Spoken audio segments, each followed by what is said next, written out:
अस्सलामुअलैकुम everyone, welcome back to my channel. कैसे आप सब? उम्मीद करती हूँ कि सब ठीक ठाक होंगे। मैं बिल्कुल ठीक ठाक अल्हम्दुलिल्लाह।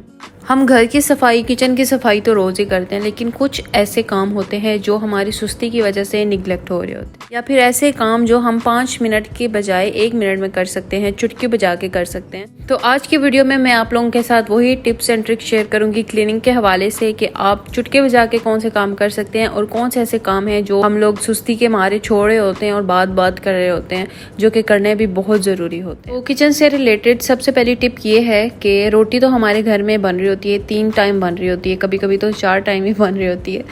तो हम लोग जो आटा यूज़ करते हैं, ड्राई आटा आगे पीछे गिरता है, उसको हम क्या करते हैं, कपड़े के साथ साफ़ करते हैं और वो कपड़ा हमें वॉश करना पड़ता है। 3 टाइम खाना बनता है, 3 टाइम रोटी बनती है, 3 टाइम ही हम लोग उसको साफ़ करते हैं और 3 टाइम हमें उसको वॉश करना पड़ता है। तो इसके लिए एक हैक ये है कि आपके घर में छोटा सा स्क्रैपर आजकल हर घर में मौजूद है, अगर नहीं भी है तो 200 का मिलता है, आप आराम से ले सकते हैं। तो ये आप लोग अपने स्लैब के ऊपर जितना भी आप लोगों का ड्राई आटा होगा, खुश्का होगा, तो ये सारा स्क्रैपर के साथ साफ करने के बाद ना नॉर्मल पानी या फिर कोई क्लीनर आप लोग यूज करते हैं ना, वो स्प्रे आप लोगों ने कर देनी है स्लैब के ऊपर, शेल्फ के ऊपर, और उसके बाद आप लोगों ने एक साफ कपड़े के साथ इसको साफ कर दें। तो अब इस कपड़े को जिससे आपने साफ किया है ना, अब इसको आपको धोने की ज़रूरत नहीं है। आपने मॉर्निंग में यूज़ किया है, दिन में यूज़ किया है, रात में यूज़ किया है, रात को करने के बाद इसको अच्छे से वॉश करके रख, कल फिर नेक्स्ट डे के लिए ये रेडी हो जाएगा। तो इससे स्लैब जो है वो अच्छी खासी साफ हो जाती है और कुछ सेकंड भी नहीं लगते और जल्दी से साफ हो जाती है। सेकेंड टिप ये है कि आप जब भी प्याज लेके आते हैं, लहसुन लेके आते हैं ना, उसी टाइम उसको जो है वो ऊपर से आप उसके छिलके उतार के तो साफ़ करके उसको रखा करें। आलू प्याज वाली जो बास्केट होती है उसमें जो रखते हैं तो फिर बाद में आपको साफ़ करने की ज़रूरत नहीं पड़ती है, बार बार उसके नीचे गंद भी नहीं पड़ता है। तो अभी मैं लेके आई हूँ ये, तो मैं बिल्कुल हल्का हल्का हाथ करूँगी और जितने आराम से उतर रहे होते हैं ना, वो मैं सारे जो है वो ऊपर से इसके पील ऑफ कर लूँगी। और साथ साथ मुझे ये भी पता लग जाएगा कि कौन सा प्याज इसमें जो है वो ख़राब है, जो मुझे पहले यूज़ करना है, और सारी चीज़ें जो हैं वो पहले से ही पता लग जाती हैं। एक एक प्याज को जब आप देख रहे होते तो एकदम से वो सारे ला के हम लोग रख देंगे तो वो फिर पता भी नहीं चलेगा, वहीं पे ख़राब भी होते रहते हैं, गंद बढ़ता रहता है। तो बेस्ट ये है कि आप लोग इसके जो छिलके हैं वो उतार दिया करें, लहसुन के भी उतार दिया।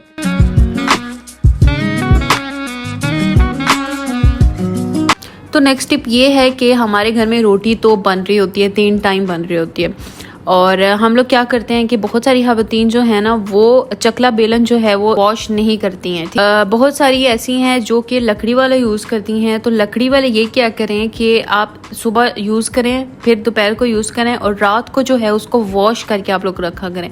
पूरी रात जो है वो ड्राई होता रहेगा और सुबह जो आप उसको यूज़ कर सकते हैं। तो जो जिनके पास लकड़ी वाला है ना, वो इसलिए नहीं वॉश करते हैं कि ये गीला हो जाता है, सूखता नहीं है, ड्राई नहीं होता। तो ये बेस्ट होता है कि आप रात को साफ़ कर दें और पूरा दिन जो है वो आप लोग उसको यूज़ करते रहें। और जिनके पास, मेरे पास जैसे ये मार्बल वाला है, तो इसको तो वॉश करना इजी है, ये तो एकदम से जो है वो ड्राई हो जाता है। तो रोटी जिस पे हम लोग बना रहे हैं ना, उसको साफ़ करना बहुत ज़्यादा ज़रूरी है, क्योंकि रोटी हमारे अंदर जा रही है। तो रोटी हम लोग 3 टाइम खा रहे हैं और उसी के ऊपर बन रही है, तो हमारे जो अंदर जा रही है, रोटी जा रही है, तो उसके हाइजीन का ख्याल रखना बहुत ज़रूरी है। तो चकला बेलन जो है उसको वॉश लाजिम किया करें, ठीक है, इसको इग्नोर नहीं करना है आप लोगों ने, नहीं तो बहुत सारे बैक्टीरिया जो हैं वो यहाँ पे जमा हो जाएंगे।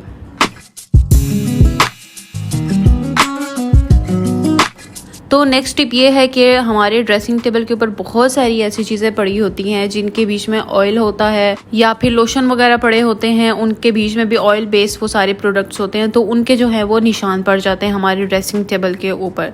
और अगर आप लोगों का ब्राउन कलर का, जिस तरह मेरा है ब्राउन कलर का, इसके ऊपर तो वाज़िया भी नज़र आना शुरू हो जाते हैं। तो इसके लिए मैं क्या करती हूँ कि मेरे पास ये एक शीट पड़ी हुई थी, ये फुल ड्रेसिंग टेबल के ऊपर नहीं आएगी, ये हाफ के ऊपर आएगी, सिर्फ सेंटर में आएगी।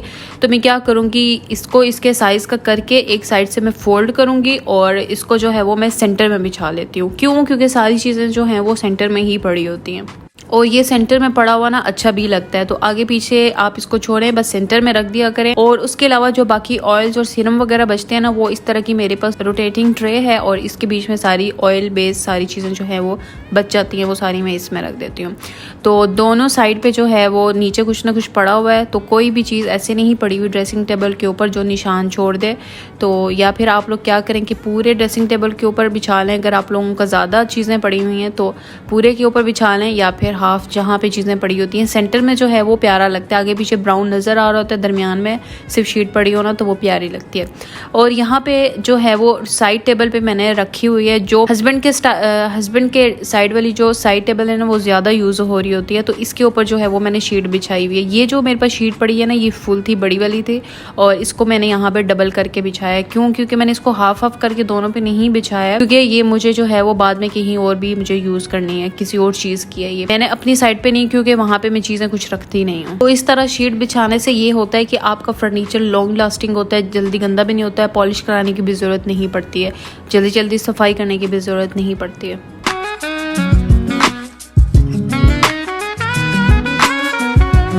तो आ जाते हैं हम लोग नेक्स्ट टिप की तरफ। और हमारे जो माइक्रोवेव हमारे घर में पड़े होते हैं ना उसके ऊपर एक छोटी सी दुकान तो ज़रूर ही लगी होती है, तो मेरी भी जो है वो दुकान लगी हुई है। तो ये माइक्रोवेव को आप लोग वीक में एक दफ़ा लाजिम साफ़ किया करें। और मैं आप लोगों को एक इसकी टिप बताती हूँ कि मेरी तरह जिनको पसंद है कि हमारा जो माइक्रोवेव का कलर है ना वही नज़र आए, तो आप लोग क्या करो कि उसके ऊपर एक ट्रांसपेरेंट जो शीट आती है जो हम लोग टेबल वगैरह पे बिछाते हैं वहाँ से मिल जाती है आराम से, तो ट्रांसपेरेंट शीट लेके तो मैं इसके ऊपर बिछा देती हूँ, क्योंकि मुझे भी पसंद है कि जो इसका ओरिजिनल कलर है, जैसे कि ये वाइट ओवन है तो ये वाइट ही नज़र आए ऊपर से।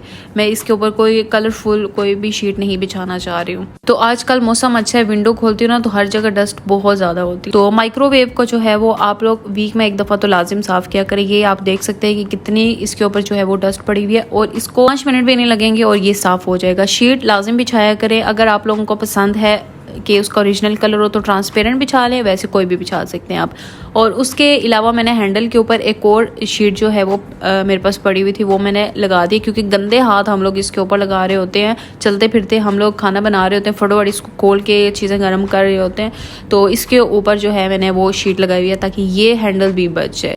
तो इसको जो है वो साफ़ करना बहुत ही सिंपल है, बहुत ही ईजी है। तो इसकी सफाई के लिए मैं क्या करती हूँ कि मेरे पास एक स्प्रे पड़ी हुई है और जिफ की है, क्लीनिंग स्प्रे है, तो ये मैंने स्प्रे किया और साफ़ कपड़े के साथ मैं ऊपर करूँगी, साफ़ करूँगी और ये साफ़ सुथरा हो जाएगा, 1 सेकंड में साफ़ सुथरा हो जाएगा। और ये जो आपको निशान नज़र आ रहे हैं ना ये गंदा नहीं है, इसके नीचे जो है वो बबल्स बने हुए हैं, क्योंकि कुछ टाइम में प्लास्टिक जो है ना वो चीज़ों के साथ चिपक सा जाता है ना, तो ये वैसे हुआ हुआ है। तो ऐसे अब चिपक गया तो बिल्कुल फील ही नहीं होता कि उसके ऊपर मैंने कोई शीट बिछाई हुई है, और ये साफ़ भी रहता है। तो उसी कपड़े के साथ इसके ऊपर स्प्रे लगी हुई ऑलरेडी मैंने और नहीं लगाई है, तो इसके साथ मैं पूरे ओवन को आगे पीछे हर तरफ से जो है वो मैं साफ़ कर लूँगी। तो उसी कपड़े के साथ थ्रू आउट मैं उसी कपड़े के साथ ही साफ़ कर रही हूँ मैंने, और इसके ऊपर ज़्यादा स्प्रे नहीं लगाई है। अब जो सारी चीज़ें इसके ऊपर पड़ी हुई थी ना उनके ऊपर भी डस्ट बहुत ज़्यादा आ गई हो। छोटा सा टॉवल यूज़ कर रही हूँ ना, ये अभी तक गीला है और बिल्कुल हल्का हल्का, तो मैं इसी के साथ जो जितनी भी मेरे ओवन के ऊपर सारी चीज़ें पड़ी हुई हैं ना वो मैं सारी इसके साथ ही साफ़ करती जाऊँ। अच्छा, मैंने क्या किया हुआ है कि ओवन जो है वो मेरे किचन से बाहर है, क्योंकि ओवन जब किचन में रखोगे ना तो ग्रीस होती है बहुत, कुकिंग जब हो रही होती है ना तो ऑयल और ग्रीस बहुत ज़्यादा हो जाती है आगे पीछे, तो आप ना भी यूज़ कर रहे हो ना तो वो गंदा हो ही जाता है। तो इसलिए मैंने इसको जो है वो बाहर ही रखा हुआ है ताकि ईजी हो जाए मेरा, इसको मुझे बार बार साफ़ करने की ज़रूरत ना पड़े। चलिए जी, नेक्स्ट टिप ये है आप लोगों के लिए, अगर आप लोगों के घर में मेरी तरह इतनी स्पेस नहीं है और आप लोगों को कपड़े हैंग करने हैं कहीं पे एक्स्ट्रा, जो आपने एक दफ़ा पहने हैं और दोबारा उसको आपने हैंग कर देना, तो उसके लिए मैंने यहाँ पे क्या किया, अलमारी के डोर के अंदर मैंने ना एक हुक लगाई हुई है और इसके ऊपर जो है वो मैं कपड़े हैंग कर देती हूँ। वो वाले नहीं कि जो आप लोगों ने बहुत ज़्यादा यूज़ किए हैं जिनके बीच में स्मेल आ रही है, नहीं वो वाले नहीं, वो वाले आप लोगों ने इसके अंदर हैंग करने हैं कि जो एक दफ़ा यूज़ होते हैं और फिर बाद में पहनते ही नहीं है। जैसे कि मेरे हस्बैंड है वो नमाज के लिए पहनते हैं और फिर वो रख देते हैं, तो ये उनके नमाज के लिए होते हैं। तो ये जो है ये मैं अंदर लगाती हूँ, क्योंकि मेरे पास इतनी स्पेस नहीं है कि मैं बाहर कहीं पे हुक्स लगाऊं बड़ी बड़ी और वहाँ पे जाके मैं इनको हैंग करूँ, तो यहाँ पे मैं कर देती हूँ। अच्छा, पुराना दौर मुझे इस लिहाज से बहुत मुझे अच्छा लगता है कि टॉयलेट जो है ना वो बहुत दूर दूर होते थे, तो ये सबसे बेस्ट चीज़ है। तो अब तो टॉयलेट्स जो हैं वो रूम के अंदर बना दिए गए हैं, बिल्कुल ही करीब कर दिए गए हैं, तो हाइजीन का ख्याल रखना फिर बहुत ज़्यादा ज़रूरी होता है। अब जैसे कि हम लोग रहते हैं स्टूडियो में, तो स्टूडियो में क्या होता है कि वही आपका रूम है, वही आपका टीवी लाउंज है, वही आपका ड्राइंग रूम, सब कुछ आपका वही रूम होता है और साथ किचन और टॉयलेट बिल्कुल साथ साथ इन लोगों ने जोड़े हुए होते हैं। तो उस लिहाज से फिर हाइजीन का ख्याल रखना बहुत ज़्यादा ज़रूरी है। मेरा जो टॉयलेट है ना वो बिल्कुल किचन के साथ ही है, तो डोर उसका वहीं से निकलता है। तो मैं क्या करती हूँ कि ये टिप जो है ना, अगर आप लोगों का टॉयलेट थोड़ा दूर भी है, रूम से बाहर भी है ना, फिर भी आप लोगों ने इसको फॉलो करना है, ठीक है।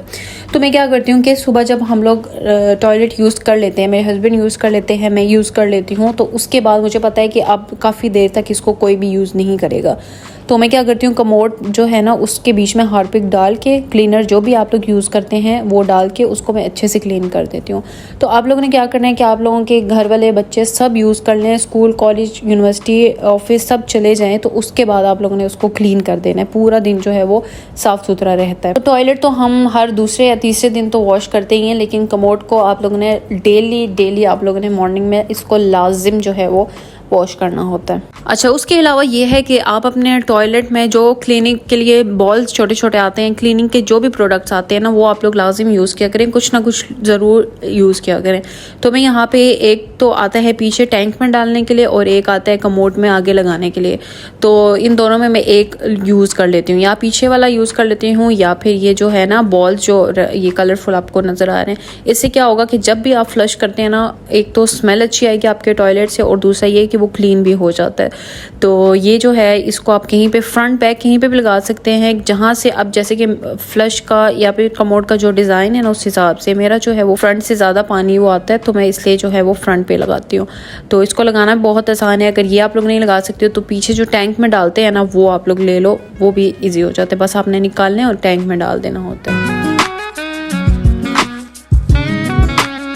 ओके जी, last but not the least ये टिप है कि हम लोग जितने भी क्लीनिंग के प्रोडक्ट्स हम लोगों के पास होते हैं, इक्विपमेंट्स होते हैं, झाड़ू है, ब्रश है, मोप है, जो भी है, जिनसे हम अपने घर की सफाई कर रहे होते हैं, तो उन चीज़ों को भी साफ़ रखना बहुत ज़्यादा ज़रूरी होता है। जिस चीज़ से हम क्लीनिंग कर रहे हैं वही साफ़ नहीं होगी तो सफाई कहाँ की होगी। तो ये डस्ट पेन और छोटा ब्रश हम लोग जब यूज़ करते हैं ना, तो इसको भी वॉश करना बहुत ज़्यादा ज़रूरी होता है। बस इसे क्या करते हैं, कचरा उठा के फेंक के और इसको वहीं का वहीं रख देते हैं। तो इसको भी जो है वो आप लोग डेली नहीं कर सकते हो, कोई इशू नहीं है, आप दूसरे दिन कर लो, तीसरे दिन कर लो, ये वीक में एक दफ़ा तो लाजिम कर लो, इसको साफ़ कर लिया करो। और मेरा जो है वो इतना गंदा नहीं, क्योंकि मैं हर इसको दूसरे तीसरे दिन जो है वॉश करती ही रहती हूँ। तो आप लोग देख सकते हो इतना गंदा भी नहीं है। तो बस सिंपल पानी के साथ ही सारा जो है वो वॉश हो जाएगा, मेरा साफ़ सुथरा हो जाएगा। फिर इसको धूप में रख दूँगी, 5 मिनट भी नहीं लगेंगे और ये ड्राई हो जाएगा। जनाब, ये थी मेरी आज की वीडियो। मैंने सोचा कि क्यों ना मैं आप लोगों को भी वो चीज़ें बता दूँ जो हमारे सामने होती है और हम लोग उनको देख नहीं रहे होते हैं, हम उनको साफ़ नहीं कर रहे होते हैं, हमारे नज़र के सामने होती हैं, लेकिन फिर भी हम इग्नोर कर रहे होते हैं। तो मैं सोचा आज मैं भी कर रही हूँ, तो मैं आप लोगों के साथ भी शेयर कर दूँ, किसी का भी भला हो जाएगा। तो मिलती हूँ फिर आपसे नेक्स्ट वीडियो में। अपना बहुत सारा ख्याल रखिएगा, दुआ में याद रखिएगा, वीडियो को लाइक करें, शेयर करें, कमेंट करें। मिलती हूँ आपसे नेक्स्ट वीडियो में। अल्लाह हाफिज़।